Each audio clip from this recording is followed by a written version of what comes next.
ইরানের পারমাণবিক কর্মসূচি নিয়ে সবশেষ আলোচনার পর যুক্তরাষ্ট্রের প্রেসিডেন্ট ডোনাল্ড ট্রাম্প বলেছেন তিনি ইরানের অবস্থানে সন্তুষ্ট নন, তবে দেশটির ওপর সামরিক হামলা চালানোর বিষয়ে এখনো চূড়ান্ত সিদ্ধান্ত নেননি। বিবিসির প্রতিবেদনে বলা হয়, জেনেভায় স্থানীয় সময় ২৬ ফেব্রুয়ারি বৃহস্পতিবার যুক্তরাষ্ট্র ও ইরানের মধ্যে উচ্চ পর্যায়ের আলোচনা কোনো চুক্তি ছাড়াই শেষ হয়।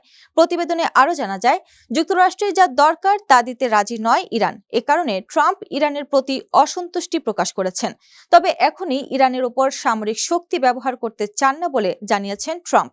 এদিকে সম্ভাব্য মার্কিন হামলার আশঙ্কায় বিভিন্ন দেশ ইরানে থাকা তাদের নাগরিকদের প্রতি সতর্কতা জারি করেছে।